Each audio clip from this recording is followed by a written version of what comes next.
Today, I want to talk about how Charles Payne has said that this week could break the shorts. I want to explain how exactly the shorts would be broken, what kind of catalyst could cause this market-wide short squeeze, and how AMC would be impacted as a result. So stay tuned and let's make some money. Now I want to dive straight in with the key information. So, Charles Payne tweeted saying, "Good morning. I hope everyone had a great weekend. This week could break the shorts. Entrenched bears always have their reasons to be confident, no matter how long they're worried. But their new narrative is a hawkish skip, which is apparently worse than dovish hike. Go figure." So what exactly is Charles Payne talking about, and how exactly could this week of all weeks break the shorts? Well, Charles is basically saying that this week could be the week the entire house of cards comes falling down. Some cards have fallen over the last few weeks and last few months, but this week could be the be-all and end-all. Unusual Wells tweeted on Friday saying that Tesla short sellers are down $6 billion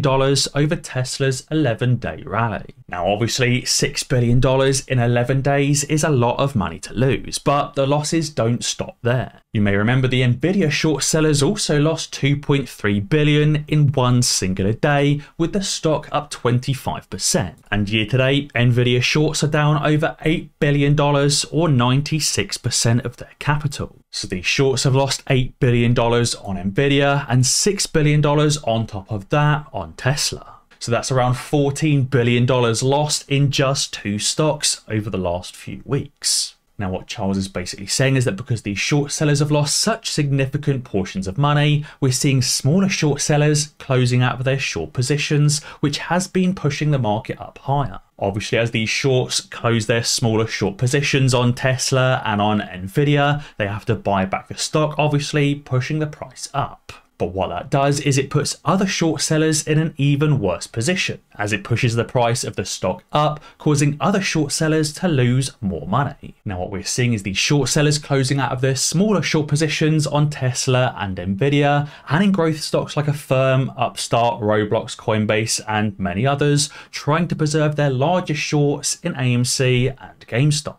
But obviously, as these big names like NVIDIA and Tesla and these growth stocks continue to push higher, it creates even more losses for these short sellers, to the point where they'll be forced to close all of their short positions, not just in growth stocks, not just in big names, but in meme stocks as well. But obviously, as I've said, these short sellers will focus on closing their shorts in smaller meme stocks, maybe like Bed Bath & Beyond or BlackBerry or Nokia, before closing out the big ones in AMC and GameStop. But obviously, as I've said beforehand, when we start seeing the smaller meme stocks like BlackBerry and Nokia begin to squeeze, it's pretty much game over at that point. And something that could be the specific catalyst for the AMC squeeze, obviously combined with the wider market squeezing, is the amount of call options on AMC. You can currently see one of the largest amount of call options I've ever seen on the AMC stock for the 16th of June 2023. We've currently got 548,000 call options out of the money, or 500,000 calls, and StockSense Frank tweeted saying, "Imagine getting 500,000 calls in the money." If you didn't know, 548,000 options multiplied by 100 shares per option contract is 548 million shares worth of options that have been traded. And obviously, if all of these call options end up in the money, that means these market makers and these hedge funds that sold the call options have to buy up every single share they can get their hands on to hedge their position, which would mean these funds have to buy up 548 million shares of AMC. Obviously, the float is sold multiple times over, so that'd just be adding additional synthetics to the barrel,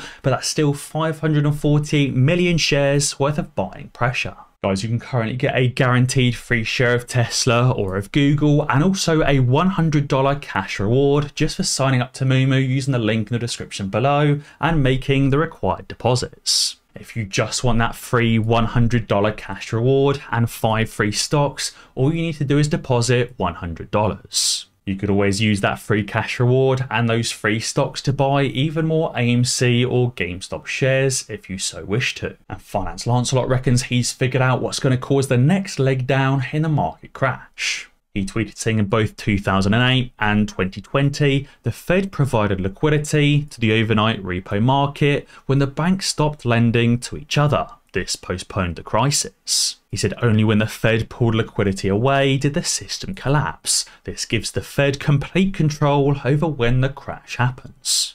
You can see from these two charts that annoyingly don't line up perfectly date-wise, but you can see the Fed was providing liquidity in 2008 and in 2020. But as soon as they took away that liquidity, the market crashed. Now, obviously right now we know the Fed is providing multiple different liquidity packages in terms of repo operations, reverse repo operations, bank funding programs, and others. So when this liquidity is withdrawn and is sucked away, we will see the next leg down of the market crash. And Just Dario has given us something very interesting to think about. He said, is crypto being used as a Trojan horse to trigger a stock market crash? We know the Fed and the SEC have basically been hounding crypto, especially over the last few weeks, starting new lawsuits against Binance and against Coinbase. And I'm sure if they bring criminal proceedings against both of these platforms and shut them down overnight, the price of crypto will crash alongside.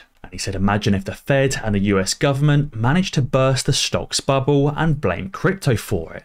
That would kill two birds with one stone, right? A stock market crash due to a crypto black swan event that no one foresaw would solve immediately the inflation problem and the banking crisis, since it will give the excuse to bail everyone out again. And obviously if the stock market crashes and AMC squeezes at the same time, both of which would likely be blamed on crypto. That'll give the Fed and the SEC excellent reasoning so they can hold their hands up and say, guys, it wasn't our fault the stock market crashed and we saw these meme stocks squeeze again. It was entirely the fault of crypto. We don't have any deficiencies at the SEC because I'm sure that's what they're going to say.